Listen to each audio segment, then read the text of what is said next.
Eh bien, bonjour à tous et ravi de vous accueillir dans cette salle virtuelle pour un projet qui, lui, est très concret et qui me motive au plus haut point, qui me tient à cœur, puisqu'il s'agit de parler ensemble du système alimentaire de l'Essonne. Euh, donc aujourd'hui, enfin, je me présente déjà, donc Chloé, moi je fais partie de Politiqueur, donc c'est une organisation de l'économie sociale et solidaire. Et on accompagne les territoires dans leurs projets de transition, que ce soit de transition écologique et transition démocratique. Et donc, il y a Éric Lanté qui fait partie aussi de l'équipe Politiqueur. Et on a aussi Caroline et Jean-Pierre qui, eux, font partie, ont fait 7 ans de recherche et développement pour développer le modèle Autois. Donc, à la fois cette vision de ce que serait un système alimentaire durable, local et juste, on va dire, en tout point, économique et social, bien sûr. Mais au-delà de cette vision, ils ont travaillé pendant 7 ans au développement des outils qui vont permettre en fait de passer à l'action et de mettre enfin de paramétrer sur le territoire finalement cette vision-là d'un modèle auquel on souhaite tous, vers lequel on souhaite tous tendre. Donc voilà pour la présentation rapide de l'équipe qui va intervenir aujourd'hui. On a aussi bien sûr Sébastien et Anne donc, de la MEUP qui ont été à l'origine de cette réunion. Donc merci beaucoup et qui soutiennent aussi ce projet. Et on n'est pas les seuls à y croire puisqu'on a aussi au niveau, on va dire, un peu plus national, on a le Conseil national du commerce en la personne de Thierry Mandon, qui croit beaucoup à ce projet, qui le soutient et qui est en lien avec l'ANCT pour pouvoir financer notamment une partie du projet. On est en lien aussi étroit avec la Caisse des dépôts et en particulier le responsable Action Cœur de Ville et Plan Commerce. Euh, et, et par rapport au territoire, donc on a, comme je le disais, Sébastien et Anne qui nous ont entrouvert la porte de l'Essonne pour pouvoir expérimenter des choses avec vous. En tout cas, c'est ce qu'on va voir aujourd'hui et décider ensemble. Il y a aussi, pour que vous sachiez et que vous ayez tout le contexte, on a aussi le territoire de Périgueux qui se lance dans cette expérimentation et on a aussi les Hauts-de-France qui vont se lancer aussi très prochainement. Plus récemment, il y a Montélimar aussi qui a manifesté son intérêt pour lancer une expérimentation de ce type. Alors, juste pour pourquoi en fait Auto est né, c'est que c'est parti en fait de deux constats. Le premier, bah, c'est le client, hein. Qu'est-ce que veut le client aujourd'hui? Ben, c'est qu'il veut avoir accès à l'ensemble des produits et services. Pourquoi il va sur Amazon? Parce que c'est pratique en fait. Il peut se connecter en dehors des heures d'ouverture des boutiques et il a forcément, enfin, il a tout.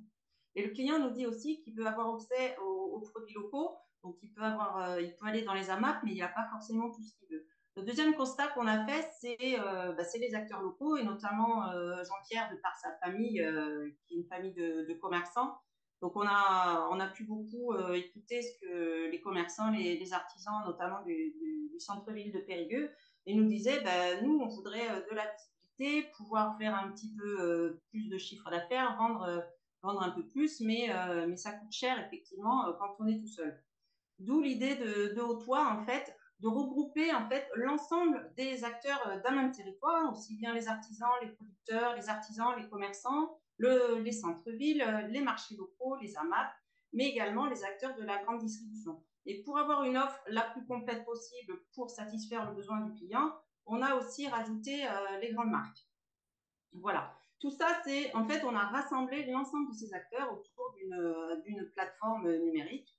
On va la nommer, c'est une marketplace, hein, comme ce que vous pouvez connaître aujourd'hui. Mais au toi, c'est pas seulement une marketplace.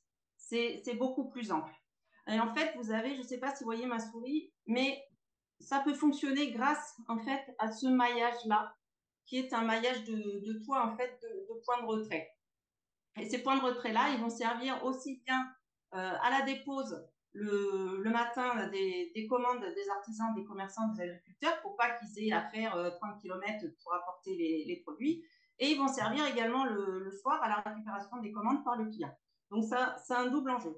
Et l'idée aussi, c'est de pouvoir accéder à de pouvoir s'installer en fait n'importe où sur le territoire, aussi bien en hypercentre que dans les milieux plus excentrés, voire à la campagne. Et en fait, vous avez tout sur votre territoire. Vous avez des logisticiens, vous avez des artisans, vous avez des commerçants, vous avez tout ce qu'il faut sur votre territoire. Vous avez également des friches qu'on va pouvoir réhabiliter. Tout ça, en fait, l'idée, c'est au toit, c'est de pouvoir apporter les mêmes niveaux de service pour le territoire que les grandes plateformes et mettre sur un même pied d'égalité nos artisans, nos commerçants, etc., que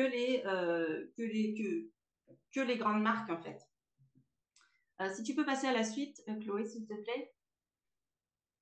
Donc, en fait, au toit, donc une fois que je vous ai expliqué, on va dire le haut de l'iceberg, au toit, c'est quoi? On a besoin de quatre piliers, en fait, nos quatre piliers qui sont nos quatre briques structurelles.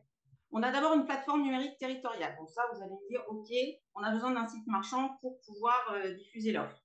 On a aussi besoin d'une plateforme logistique territoriale. Donc c'est là, tout à l'heure, je vous parlais des friches industrielles. On va pouvoir réutiliser en fait des bâtiments vides, des choses comme ça où il y a de la place, où on ne sait pas forcément quoi en faire pour pouvoir faire les commandes, en fait, préparer les commandes des clients. On va avoir besoin, troisième point, d'un maillage territorial de toit. Là, vous avez tout ce qu'il faut sur le territoire. Vous avez certainement dans les petites zones rurales le dernier commerce, soit la poste, soit la petite épicerie, soit le boulanger, où c'est un peu compliqué. On va pouvoir en fait apporter en fait de la visibilité et du flux en fait sur ce point de retrait. Et enfin, le dernier point, non le moindre, c'est effectivement cette gouvernance partagée en fait entre les acteurs. Et c'est vraiment très très important pour qu'il y ait un accès, une participation de la décision, mais également un partage de la valeur entre tous. Au toit, on va jamais acheter de produits, on va juste apporter en fait les outils et les services pour le territoire. Et en fait, adossé à ces quatre briques structurelles, on a 13 briques fonctionnelles. Donc, pour la mise en œuvre, on va avoir besoin d'aménagement, d'agencement, forcément en informatique. Pour l'appui à la mise en œuvre, on va avoir un maillage et une optimisation en fait des actifs du territoire. Au toit, ça va vraiment optimiser en fait l'ensemble de ce que vous avez sur le territoire. On va avoir besoin de déployer, on va avoir besoin du juridique. Pour l'exploitation, on va avoir besoin de la marketplace, hein, de faire de l'offre, de la communication, de la monétisation. Donc ça, c'est les gros, en fait, on va utiliser ce que font les Amazon, les Google et tout ça. En fait, ils gagnent leur vie grâce à la monétisation. Donc, on va réutiliser les mêmes outils, mais encore une fois, pour l'ensemble du territoire. La supply chain, je vais m'arrêter 30 secondes, en fait. Comme je disais tout à l'heure, vous avez vraiment tout ce qu'il faut sur le territoire. Et l'idée, c'est vraiment d'utiliser, en fait, vos logisticiens locaux. Comment tout simplement avec des outils d'optimisation des tournées. Vous avez forcément, en fait, des logisticiens qui passent à proximité des points de retrait qu'on aura identifiés. Et en fonction des taux de remplissage en fait des camions, on va pouvoir lui dire tu peux prendre un ou deux ou trois points de retrait ou tu peux en prendre un peu plus, etc., etc. L'idée, encore une fois, c'est vraiment encore d'utiliser l'ensemble des outils du territoire. Et enfin, pour terminer les trois dernières briques structurelles, c'est pour le pilotage. Vous allez avoir une communauté qui va être vraiment très importante avec ce sentiment d'appartenance en fait à cet écosystème, une gouvernance partagée entre les acteurs où l'ensemble, ou même le client final, le consommateur pourra en fait faire partie de cette gouvernance. Et enfin, grâce au toit et la data qu'on va pouvoir récolter, vous pourrez avoir des outils de pilotage en fait et de visualisation de ce qui se passe sur votre territoire et comment vous voulez en fait, je sais pas moi, développer tel ou tel projet. Voilà, je ne sais pas si j'ai été claire. J'essaye de faire court et précis. Eric, je te passe la main pour la suite. Oui, merci Caroline. Donc, vous l'avez bien compris, Autois n'est pas, et surtout pas en fait, un distributeur de plus sur le territoire. Autois n'achète ni ne vend aucun produit. C'est pas seulement non plus une place de marché. Ça en fait partie, c'est l'une des briques, mais c'est pas le tout. L'ensemble, en fait, forme ce qu'on pourrait appeler une infrastructure économique territoriale, qui est à la fois numérique, la plateforme, enfin la marketplace, physique, puisqu'il y a toute cette infrastructure logistique, mais qui est le résultat de la mutualisation finalement de tous les moyens et ressources qui existent déjà sur le territoire, et sociale aussi, dans le sens où la gouvernance est partagée entre les acteurs qui font ce système, du producteur, agriculteur, jusque potentiellement jusqu'au consommateur, et y compris éventuellement aussi les pouvoirs publics. Et tout ça, en fait, ça permet quoi?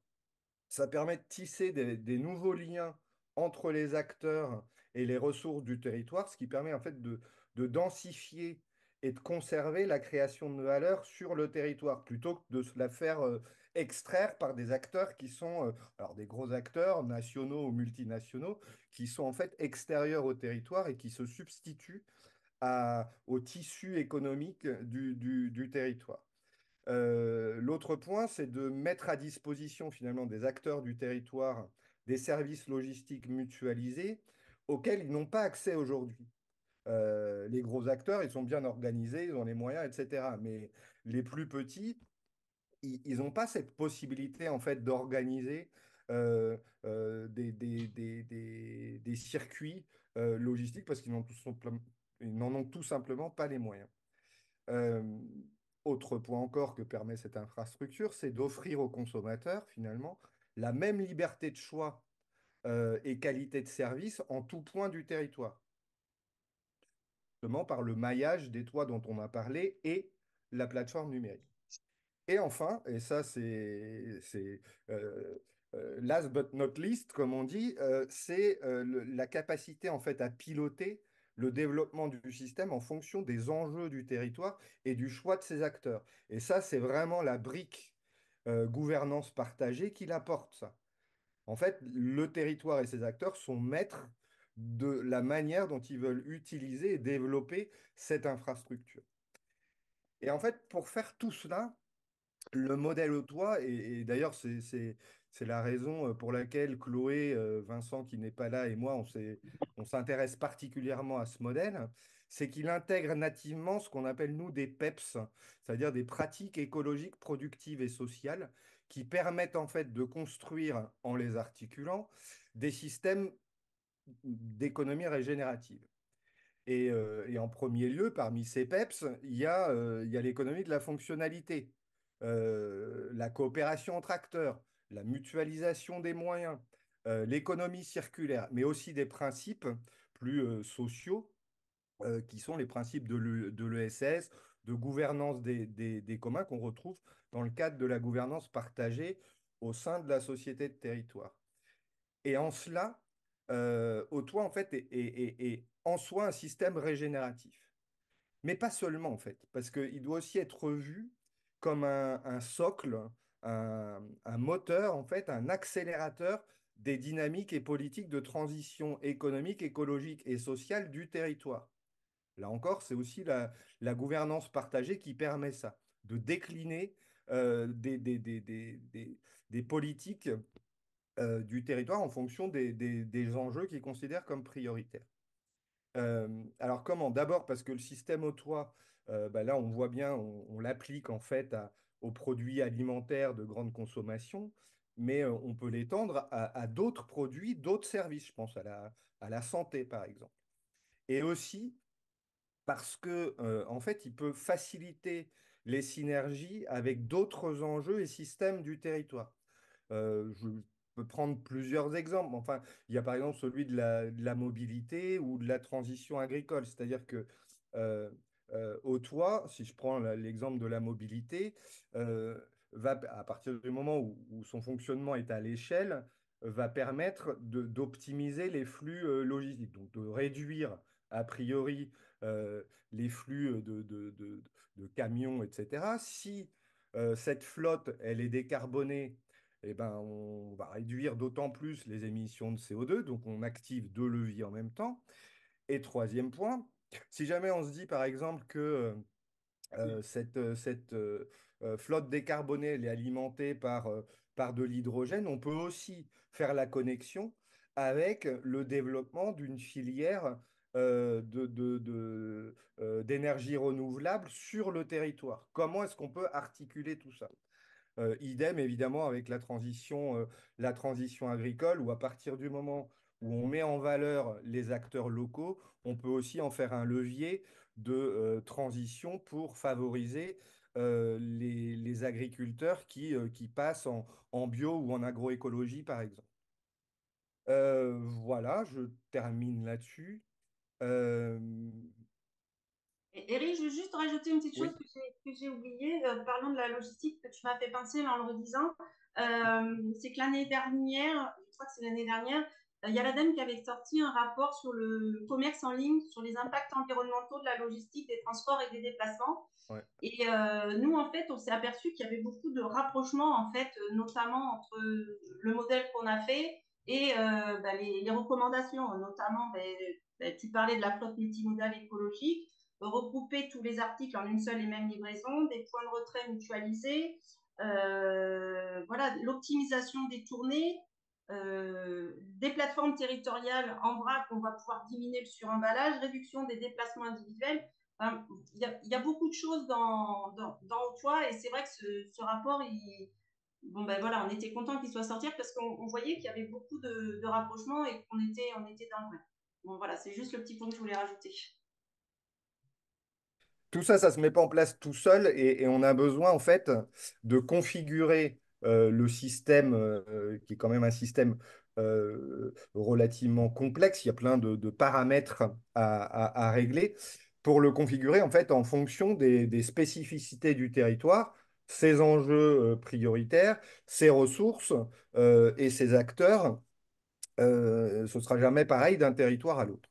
Alors c'est pourquoi en fait on a conçu un processus de co-construction de ce système cible avec les acteurs du territoire.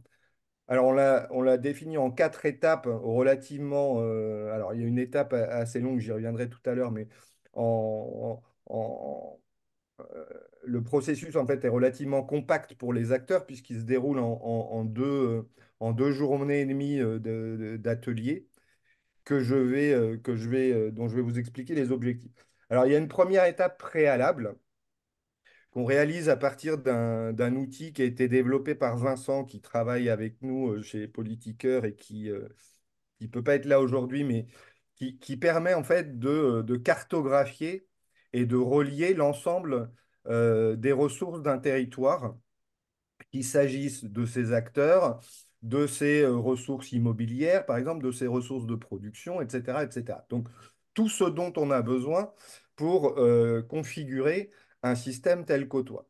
Donc ça prend un certain temps quand même, mais enfin, on va recenser en fait l'ensemble de ces ressources avant de lancer les ateliers et en même temps mobiliser les acteurs et qui veulent d'ailleurs y participer. On arrive ensuite au premier atelier où là, il va falloir quand même projeter tous les acteurs qui seront présents dans le modèle au toit, dans lequel on injecte aussi la vision du cadre logique de l'économie régénérative dont au toit fait partie pour que chacun puisse bien comprendre, s'approprier le fonctionnement du système et son potentiel. Ce qui permet aussi et ce qui va permettre à chacun en co-construction voilà, de configurer de manière très pratique le modèle au toit sur le territoire en fonction des possibilités et ressources qui y sont disponibles. Ça a un autre effet, ou un autre objectif, cet atelier-là, c'est aussi d'activer ou renforcer, parce que je sais que dans l'Essonne, elle est déjà assez forte, mais la dynamique d'acteurs qui sera ensuite opératrice, bénéficiaire du système tout entier. Donc voilà, cette première atelier, elle permet de définir la première cible.